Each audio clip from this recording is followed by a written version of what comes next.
देश के सरकारी कर्मचारी आज दिल्ली के जंतर मंतर में पहुंच गए हैं, जहां इनकी ओर से ओपीएस बहाली को लेकर बड़ा आंदोलन आज छेड़ा गया है। इसके बाद को लेकर अल्टीमेटम केंद्र सरकार को देते हुए नजर आ रहे हैं। ओपीएस बहाल नहीं होती है तो इससे बड़ा रुख तैयार इनकी ओर से किया जाएगा।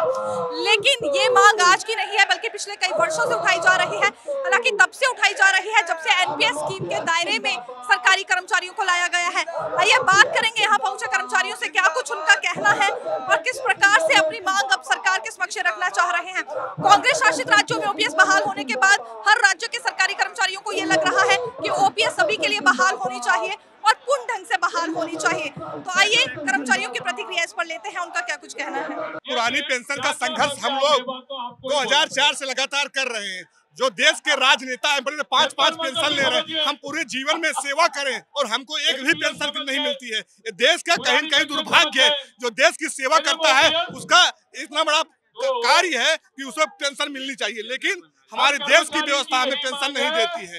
लास्ट में बुढ़ापे का लास्ट सिर्फ पेंशन ही सहारा हमारा होता है, इसलिए पेंशन अत्यंत आवश्यक है हर कर्मचारियों के लिए। बहुत बहुत शुक्रिया हमसे बात करने के लिए। देखिए, एक दफा ये तस्वीरें हम आपको दिखाना चाहेंगे, कितनी भारी तादाद आज यहाँ पर कर्मचारियों की जुटी हुई है और लगातार इनकी ओर से एक ही डिमांड रखी जा रही है कि ओपीएस चाहिए। देखिए, ये 4 कांग्रेस शासित राज्य है, जिसमें हिमाचल प्रदेश, राजस्थान, छत्तीसगढ़ और झारखंड है, जहाँ पर ओपीएस बहाल हो चुकी है। और कर्मचारियों का ये कहना है कि हर राज्य में ये ओपीएस बहाल होनी चाहिए और इसके लिए केंद्र सरकार को खुद कदम उठाना होगा। वजह इसकी एक बड़ी ये रह रही है कि जिन कुछ राज्यों में सरकार की ओर से ओपीएस बहाल की भी गई है, तो कुछ फाइनेंशियल बेनिफिट्स देने में थोड़ी समस्या आ रही है। वित्तीय बोझ राज्य सरकारों पर पड़ रहा है। लेकिन अगर केंद्र सरकार इसके लिए निर्णय लेगी, केंद्र सरकार की ओर से ये कदम उठाया जाएगा, तो एक सही ढंग से और एक पूर्ण ढंग से ये ओपीएस फिर हर राज्य में बहाल हो सकती है। आज कर्मचारी ये डिमांड करते नजर आ रहे हैं। कुछ महिला सरकारी कर्मचारी भी यहाँ पर मौजूद है, आइए इनसे भी बात करते हैं। और कहाँ से आई हैं, क्या कुछ इनका सरकार से कहना है और क्या डिमांड रखना चाहेंगी। मैम, कहाँ से आई हैं, क्या हमें बताएंगी? अपना परिचय दीजिए। मैं बिंदु यादव आजमगढ़ से, और मैं सरकार से सिर्फ पुरानी पेंशन के लिए ही आई हूँ मांगने। और ये अधिकार है, कोई भीख नहीं है, ये अधिकार हमारा है जो हम सरकार से मांगने आए हैं। और सरकार नहीं देगी तो हम लोग ऐसे ही लड़ाई अपनी जारी रखेंगे, लेके रहेंगे। कहाँ से आई हैं? मैं यूपी आजमगढ़ से आई हूँ।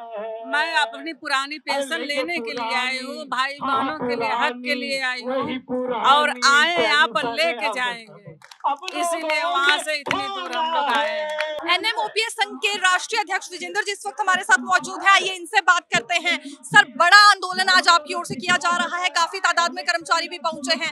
लगता है कोई असर केंद्र सरकार पर हो पाएगा या जिक्र इसके बाद ओपीएस बहाली को लेकर किया जाएगा? देखिए, आपको पता होगा कि जब से एनएमओपीएस का गठन कर हमने आंदोलन अपना शुरू किया, उसके बाद बड़ी बड़ी रैलियां, धरने प्रदर्शन किए, और आज भी आप अगर देखोगे तो यहाँ लाखों की संख्या में कर्मचारी पूरी दिल्ली के अंदर आया हुआ है। रेलवे स्टेशनों पर उनको रोका जा रहा है, दिल्ली के बाहर हमारी बसेज रोक दी जा रही हैं। ये प्रशासन और सरकार के ऊपर दबाव है, और ये दबाव ही है कि सरकार एनपीएस से यूपीएस लाने पर मजबूर हुई और अब लगातार यूपीएस में अमेंडमेंट कर रही है। और जो सरकार ये कहती थी कि 30 जनवरी तक अगर एनपीएस कर्मचारियों ने यूपीएस को अडॉप्ट नहीं किया तो उसके बाद हम उनको कोई मौका नहीं देंगे।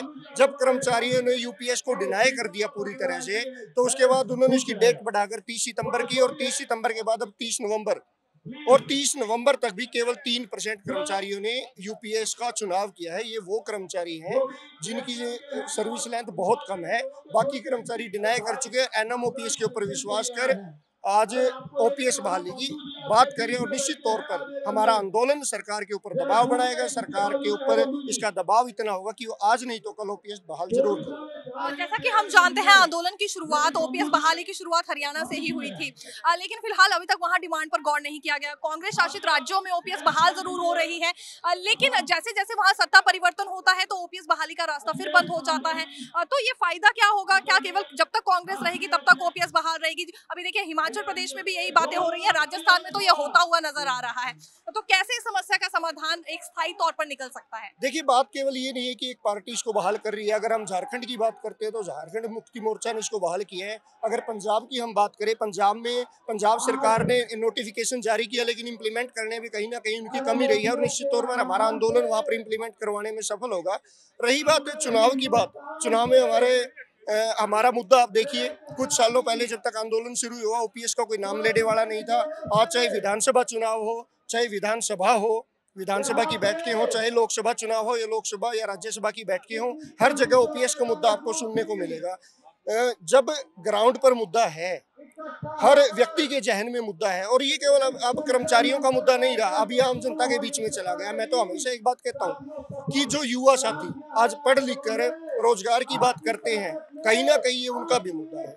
जो गरीब और मजदूर किसान, छोटा दुकानदार अपने बच्चों को महंगी शिक्षा दिलाकर ये उम्मीद करते हैं कि उनको एक पक्का रोजगार मिलेगा, स्थायी रोजगार मिलेगा, ये उनका भी मुद्दा है। समाज हमारे साथ जुड़ने लगा है। रही चुनाव की, चुनाव कई तरह के मुद्दों पर चुनाव लड़ा जाता है। आजकल देखा है अपने धनबल के बल पर चुनाव लड़ा जाने लगा, जाति धर्म वर्ग समुदाय, लेकिन निश्चित तौर पर समाज जागेगा, मुद्दे के लिए खड़ा होगा। जो हिमाचल में हुआ वो हर जगह होगा। और मैं तो यहाँ तक कहूँगा हमारे आंदोलन इतना मजबूत है। हरियाणा की आपने बात की, हरियाणा में प्रधानमंत्री जी जो कभी ओपीएस का नाम नहीं लेते थे, हरियाणा में जब रैली हुई चुनाव के दौरान तो उन्होंने लगातार 30 मिनट तक इस मुद्दे के ऊपर बात की।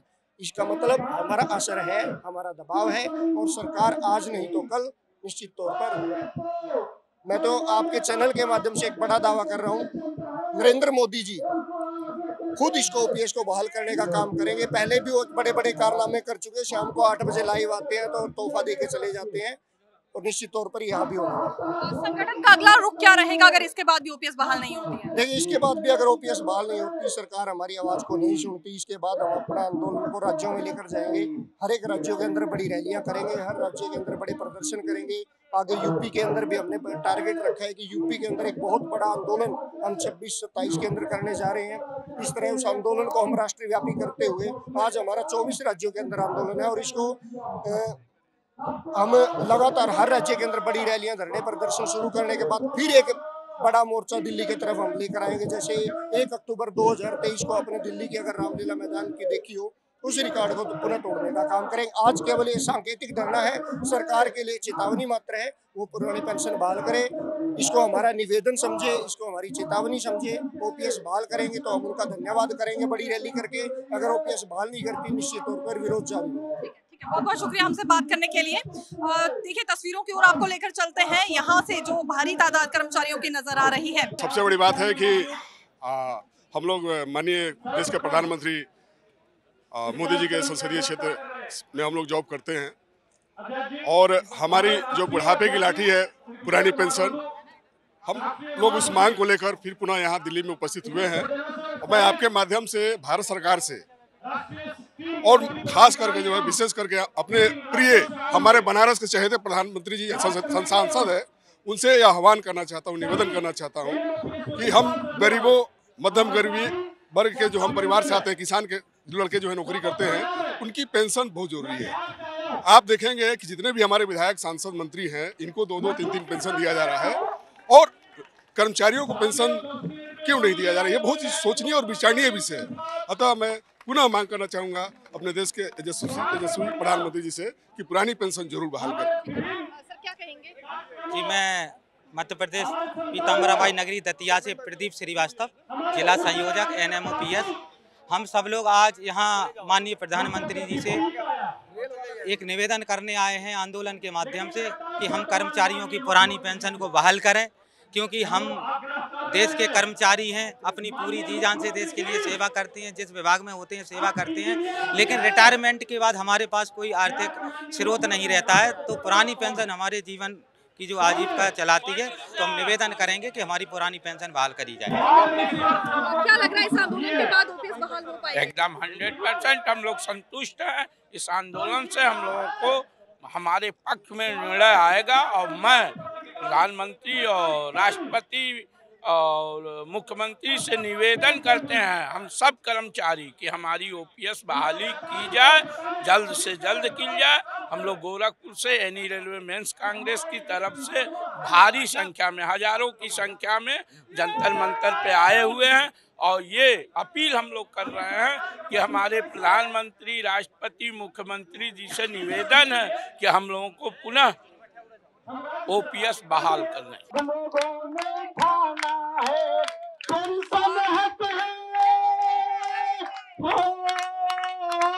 देखिए, ये तस्वीरें हम आपके लिए लेकर आए हैं दिल्ली के जंतर मंतर से, जहां कर्मचारी लगातार ओल्ड पेंशन स्कीम बहाली की मांग उठा रहे हैं। तब तक हटेंगे नहीं, इस लड़ाई से पीछे नहीं हटेंगे जब तक केंद्र सरकार इनकी बात पर या इनकी मांग पर गौर नहीं करती है।